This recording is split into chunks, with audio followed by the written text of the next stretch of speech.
Joining us now is William Saunders, Director of the Program in Human Rights at the Catholic University of America. Bill, great to see you. Thank you so much for taking the time to be with us. Glad to be with you. Thanks for being here. Oh, my gosh. Well, it is our honor. You know, Bill, I know that you and I have talked before, but I also know that you are you also have a very important part here in the breakfast, so on the board of directors. So can you talk a little bit about the importance, we were talking about that before, about being in person as opposed to being virtual? It's fantastic because we were online last year, but being in the room together, it's like being in a big church service, you know? It's like, and everybody's praying and everybody's together, and the Holy Spirit moves, I think, you know, the more people, the more action. And I think it was beautiful. I love this. It inspires people. I've had many people in D.C. tell me this will inspire them for the whole year. Yeah. Were you surprised at the turnout?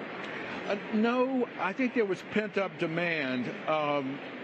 And I think, you know, we'll overcome COVID. And I have to say, you know, we can't take for granted what a privilege it is here in the United States to gather together in prayer. And you know that well. I do. Because many places they can't, and China is perhaps the worst.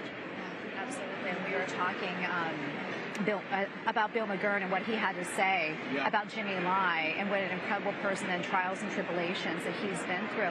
Can you give us maybe your reflection?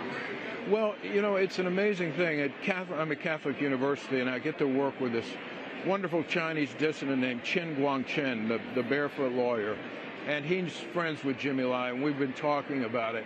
And Jimmy's a great inspiration to Hong Kong people and China people. And the courage, because as Bill McGurn said, you knew that eventually the communists were going to arrest him. But his courage to stand there and take it was very inspiring. The Chinese Communist Party is the greatest threat in the world today to democracy, to religious liberty, to human rights, to the United States of America. And so I think it's very appropriate that we honor Jimmy. He's an inspiration to everybody, and we should pray hard because he's gonna have a tough time. It's such a sobering reminder. Before we let you go, has there been a moment that has stood out the most to you during this program so far? Well, it is interesting because a long time ago, I was a delegate to the United Nations, and I met a young woman who was there for Canada, and she became a sister for life. So having the Sisters for Life and us honoring them just kind of completes the circle. Yeah. Bill, thank you so much for taking the time to speak with us and for everything that you do. Thank you very much. Glad to be here.